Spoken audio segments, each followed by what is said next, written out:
Halo bro, balik lagi ke channel kami. Nah, sama seperti konten sebelumnya, kali ini saya kembali lagi membahas mengenai film Transformer. Jadi kemarin ada yang komen kayak gini di video sebelumnya, yang juga membahas mengenai film Transformer. Bang, bahas kenapa seluruh film Transformer itu buruk di mata kritikus film, kecuali film Bumblebee, karena beda sutradara. Oke bro, sebenarnya nggak semua film Transformer yang disutradarai Michael Bay itu buruk bro. Ada beberapa filmnya juga memiliki kesuksesan dan memiliki nilai yang sangat baik di mata kritikus. Contohnya saja film Transformer Dark of the Moon. Film ini berhasil mencetak pemasukan sebesar 1.123 miliar US dollar secara global. Transformer seri ketiga ini merupakan film terakhir Transformer yang dibintangi oleh Shia LaBeouf yang memerankan karakter Sam. Seri ini mendapatkan nilai yang cukup positif bagi kritikus film karena penampakan karakter musuhnya, yaitu Shockwave yang sangat keren, dan adanya drama antara Optimus Prime dengan Sentinel Prime. Selanjutnya disusul Transformer X of Extinction. Film dengan formasi pemain sebagian besar baru, ditandai dengan digantinya karakter Sam sebagai pemeran utama oleh Mark Wahlberg. Transformer seri ini dinilai cukup positif dengan mengobati rasa kangen fans fanatik Transformer versi kuno, dengan dihadirkannya karakter Dinobot atau robot berbentuk dinosaurus yang membuat cerita film ini semakin bagus. Namun beberapa kritikus menilai cerita film ini terasa canggung.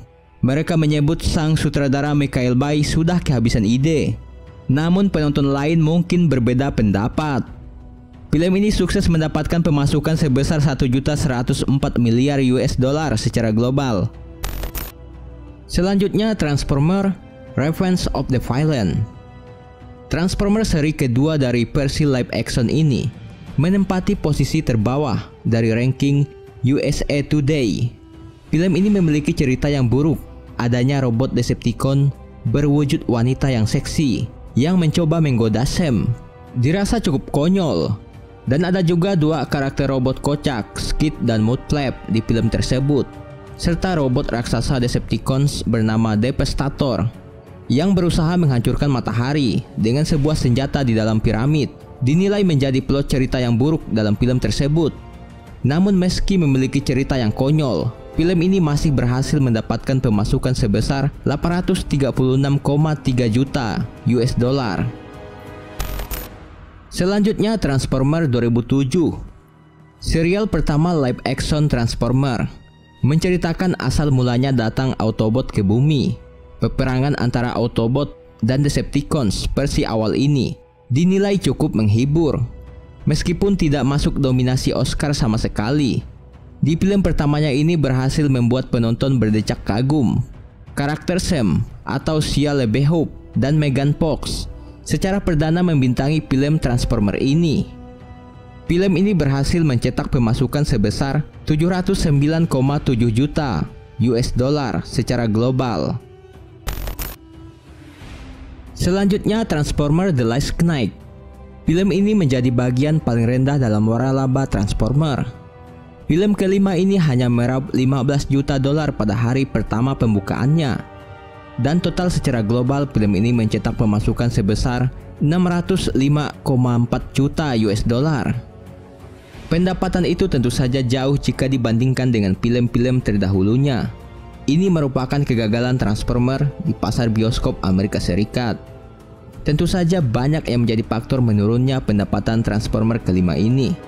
Di balik itu, banyak juga kritikus film yang menilai cerita seri kelima itu terlalu berliku dan sangat buruk. Film kelima ini hanya menang dari segi visual efek yang fantastis, dengan desain robot-robotnya yang begitu keren.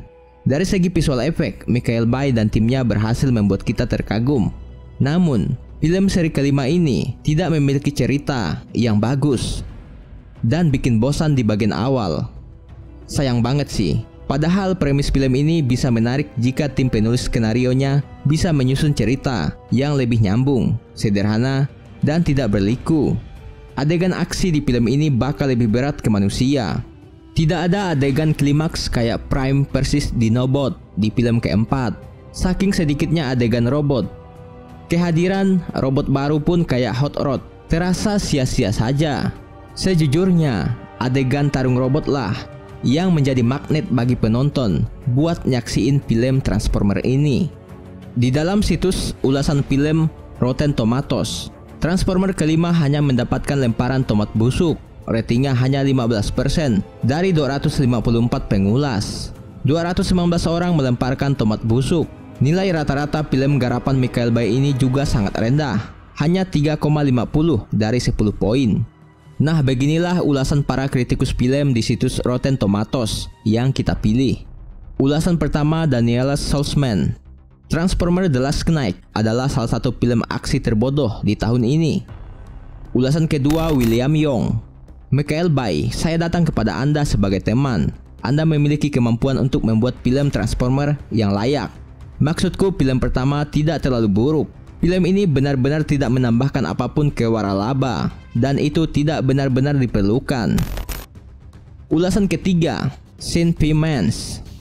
Jelas Bay tidak memikirkan cerita itu, dan melihatnya hanya sebagai tali jemuran untuk menggantungkan rangkaian aksi konyolnya.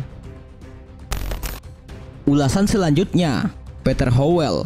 Setiap beberapa tahun, Michael Bay dan robot digital raksasanya keluar dari penjara bawah tanah emas.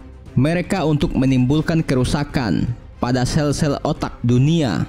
Transformer The Last Knight adalah salah satu serangan mereka yang paling terpadu, membuat saya takut akan kewarasan planet ini. Begitulah kira-kira kalau kita translate ke bahasa Indonesia, bro. Ulasan kelima, Julia Alexander. Transformer The Last Knight adalah 2/3 dari blockbuster musim panas yang layak, tetapi tindakan terakhir adalah sampah total. Konsensus kritik dari Rotten juga menyatakan, Transformer kelima kurang lebih seperti apa yang Anda harapkan dari kisah kelima waralaba Transformers. Berisik, plotnya tipis, dan membanggakan efek spesial yang rumit.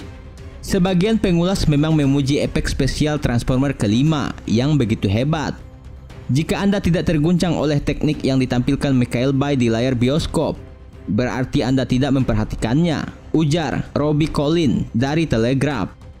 Collin menambahkan bahwa efek spesial Transformer kelima jauh di atas waralaba Fast and Furious dan X-Men Apocalypse dan film The Mummy. Di balik kualitas gambar yang dihasilkan oleh kamera IMAX yang sangat baik dengan visual efek yang sangat keren, namun plot ceritanya dinilai biasa saja. Banyak berulang dari film-film Transformer sebelumnya. Di film Transformer kelima ini, ada adegan cerita di mana Optimus Prime yang masih dalam pengaruh musuh tengah menghajar Bumblebee, bahkan mencoba membunuhnya. Rupanya dinilai sangat aneh oleh banyak orang. Oke bro, sekian aja video kali ini. Semoga kalian suka. Dan sampai ketemu di video selanjutnya. Jangan lupa di like dan di subscribe ya bro.